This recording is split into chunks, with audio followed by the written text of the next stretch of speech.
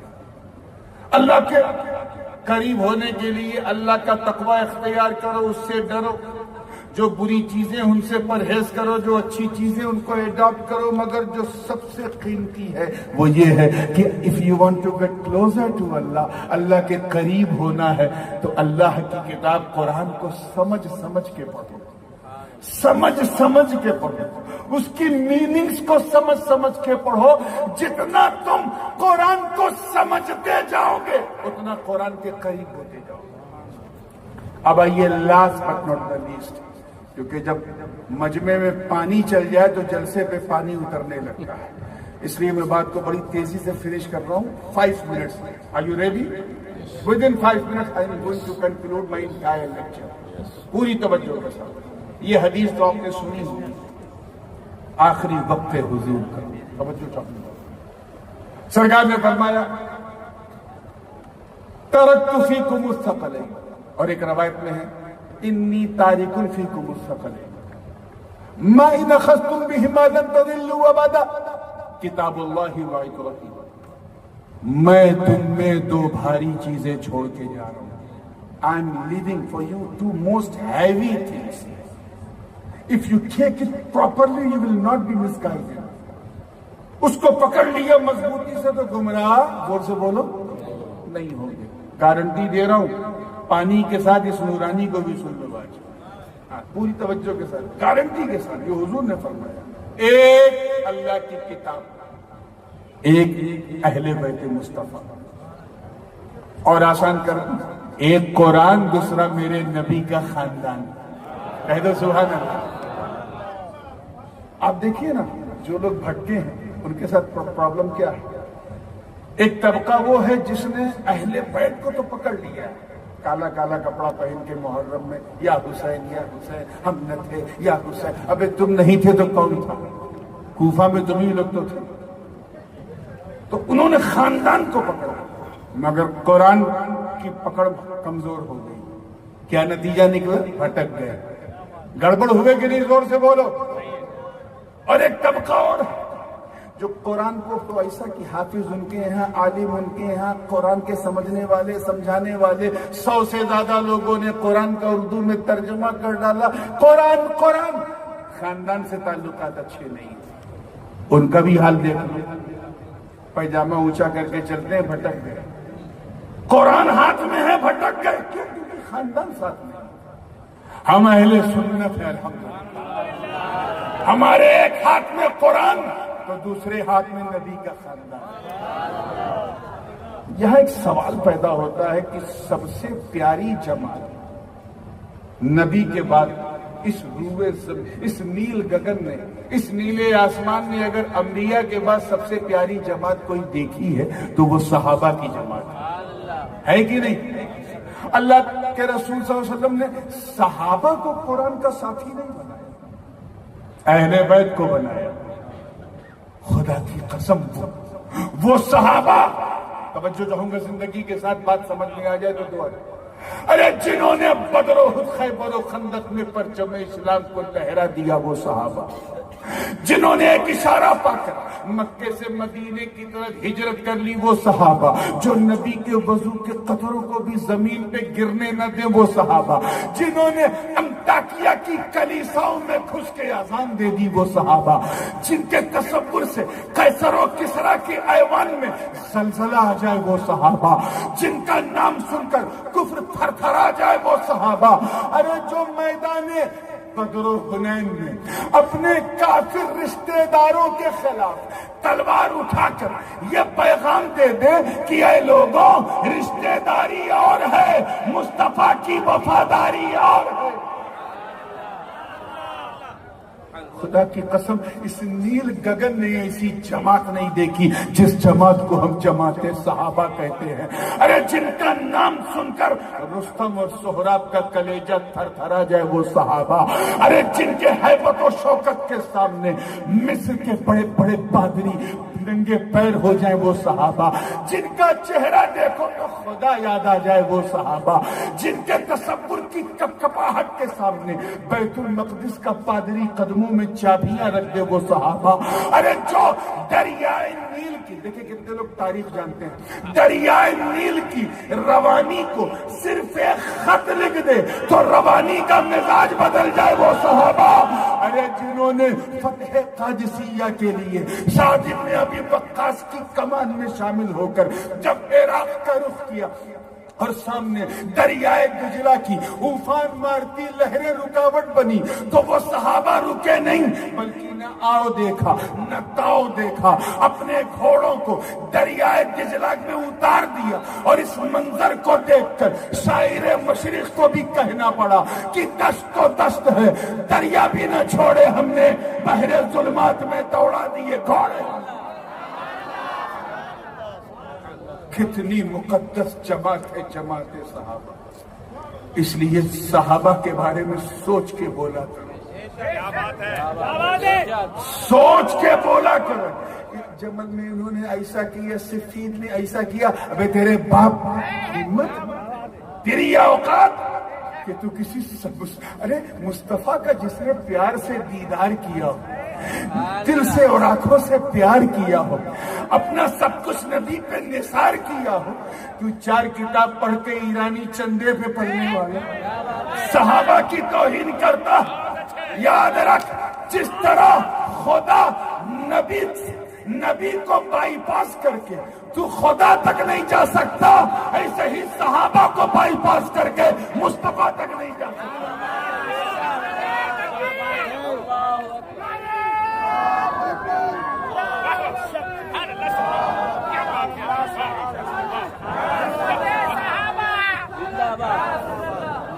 کتنی مقدس. 2 منٹ میں بات ختم کر رہا ہوں، ٹائم نہیں.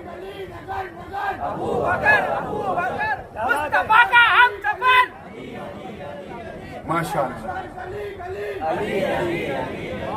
ماشاء اللہ، اللہ سلامت رکھیے آپ سے.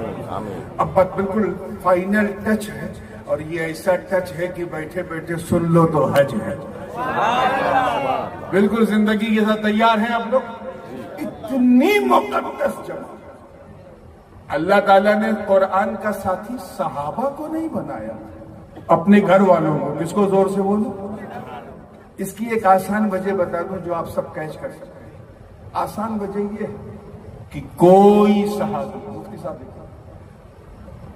کہاں گئے، کوئی صحابی اپنے بعد والے کو صحابی نہیں بنا سکتا. صحابی کو دیکھنے والا کیا ہوتا ہے؟ تابعی ہوتا ہے. ان کو دیکھنے والا تبعی تابعی. صحابی اسی کو کہتے ہیں جس نے نبی کا دیدار کیا ہو، آپ کی صحبت میں رہا اور ایمان پر خاتمہ. شارٹ کٹ میں کہوں تو دیدار مصطفیٰ. موت علیہ السلام کا نام صحابیت. اتنا بڑا درجہ ایک مثال میں دے دوں انڈین ٹائم کے حساب سے، تاکہ آپ کیچ کر سکیں کہ ایک شخص آیا حضور کی بارگاہ میں. انڈین ٹائم کے حساب سے فار ایگزامپل 10 بجے. کتنے بجے زور سے بول؟ صبح آیا، مسلمان ہوا، کلمہ پڑھا، سب کچھ ہو گیا. 11 بجے انتقال ہو گیا. 1 گھنٹے بعد انتقال. ایمانداری سے بتاؤ صحابی ہے کہ نہیں؟ ادھر والے بولو ہے کہ نہیں؟ صحابی. کوئی عمل کیا انہوں نے؟ نماز وغیرہ، روزہ، حج، زکات. نماز کا وقت ہی نہیں تھا 10 بجے. رمضان کا مہینہ نہیں تھا، حج کا موسم نہیں تھا، زکات اولانے ہولی نہیں، 1 ہی گھنٹہ گزرا.